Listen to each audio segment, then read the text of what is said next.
ने सभी जीव जंतुओं को उनकी रक्षा के लिए एक खास ताकत दी है। कोई मिट्टी में गड्ढा खोदकर छिप जाता है तो कोई शिकारी से बचने के लिए पानी की गहराइयों में चला जाता है। वहीं कुछ ऐसे भी जानवर हैं जिन्हें प्रकृति ने एक नेचुरल कवच यानी कि आर्मर दिया है। आर्मर का नाम सुनते ही आमतौर पर पोर्क्यूपाइन या फिर कछुए का ख्याल ही हमारे दिमाग में आता है, जिनके पास एक मजबूत शेल होता है। लेकिन इनके अलावा भी कई ऐसे जानवर हैं जिनके पास आर्मर्स होते हैं, और ये आर्मर भी कई किस्म के होते हैं जिनके बारे में आज हम बात करने वाले हैं। इंसेक्ट्स को खाना अपने आप में किसी चुनौती से कम नहीं है। बहुत से कीड़े मकोड़े बहुत अच्छे से अपना बचाव करते हैं और उनके इलाके में हमला करने वाले शिकारियों को मौत की नींद सुला सकते हैं। लेकिन ओरिएंटल हनी बजार्ड्स का कीड़े मकोड़े कुछ नहीं बिगाड़ पाते। ये पक्षी वास्प और बी लार्वा खाते हैं। इनके अलावा हनी और हनी कॉम्ब के पीसेस पर भी ये निर्भर रहते हैं। लेकिन जैसे ही कोई मधुमक्खी के छत्ते पर वार करता है तो मधुमक्खियों का पूरा झुंड एकजुट होकर उसका सामना करने लग जाता है।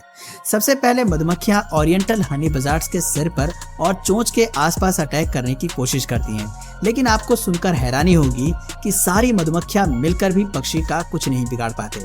असल में हनी बजार्ड्स ने समय के साथ अपने शरीर पर स्केल्स ग्रो कर लिए हैं, और ये स्केल्स भी कोई मामूली स्केल्स नहीं होते बल्कि काफी मजबूत होते हैं। खास तौर पर चोंच और गर्दन के पास ही इनकी संख्या काफी अधिक होती है। ये स्केल्स इन्हें इंसेक्ट्स बाइट से बचाने का काम करते हैं। दोस्तों, कुछ ऐसे भी जानवर हैं जो बुलेट प्रूफ माने जाते हैं।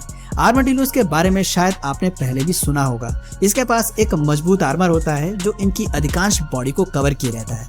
इनके पास बॉनी शेल्स और मजबूत शील होती हैं। अन्य जानवर आर्माडिलोस को अपना शिकार नहीं बना पाते, यहाँ तक कि इंसानों के लिए भी इनका शिकार करना कई बार काफी भारी पड़ जाता है। एक बार एक शूटर ने आर्माडिलो पर 3 गोलियां चलाई, लेकिन आर्माडिलो पर कोई असर नहीं हुआ, बल्कि एक गोली वापस उस शख्स को ही आकर लग गई, जिसके बाद उसे तुरंत अस्पताल ले जाया गया। हालांकि ये आपको थोड़ा हास्यप्रद लग सकता है, लेकिन वाकई में आर्माडिलो का शेल बुलेट प्रूफ माना जाता है।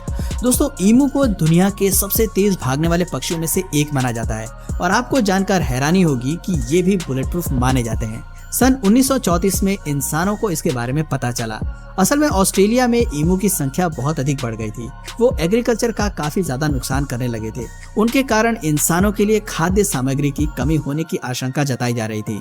इसी के चलते वहां पर ग्रेट ईमू वॉर शुरू हो गया, और यह वास्तव में एक युद्ध ही था। खेतों के पास सैनिकों को तैनात कर दिया गया। उन्हें बेहतरीन बंदूकें और मशीन गन्स दी गईं, जिससे ईमू को मारा जा सके। लेकिन ईमू को खत्म करना इतना भी आसान नहीं था। इनकी तेज रफ्तार के कारण आसानी से इन्हें निशाना नहीं बनाया जा सकता, और साथ ही इनके फेदर भी काफी मोटे होते हैं। एक ईमू को मार गिराने के लिए कम से कम 10 गोलियां लगी। उस समय ऑस्ट्रेलिया में ऐसा कहा गया कि यदि बंदूक चलाना जानती तो दुनिया की किसी भी आर्मी का सामना ये कर सकती थी। इन्हें किसी प्रकार के टैंक की आवश्यकता नहीं थी।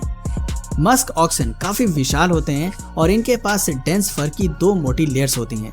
ये ऑक्सन -40 डिग्री वाली जगहों पर रहते हैं। वहाँ पर 2 मोटी लेयर्स ही इन्हें सर्दी, तूफान और बर्फीली हवाओं से बचाने का काम करते हैं।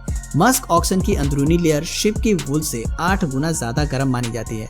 बाकी इस विशालकाय जानवर के पास खुद की रक्षा के लिए मजबूत सींग होते हैं, लेकिन बर्फीली जगहों पर इनके बहुत अधिक दुश्मन नहीं होते हैं। दोस्तों, आपकी नजर में इनमें से सबसे मजबूत शील्ड किस जानवर की लगी, नीचे कमेंट सेक्शन में जरूर बताइए। और अगर इस वीडियो से आपको कुछ नया जानने या सीखने को मिला या फिर इंटरेस्टिंग लगा तो प्लीज इस वीडियो को एक लाइक करके अपने फ्रेंड्स और फैमिली में से जरूर शेयर करें। और यदि आप इस चैनल पर नए हैं तो प्लीज इस चैनल को सब्सक्राइब करके बेल नोटिफिकेशन आइकन को ऑन कर लीजिए।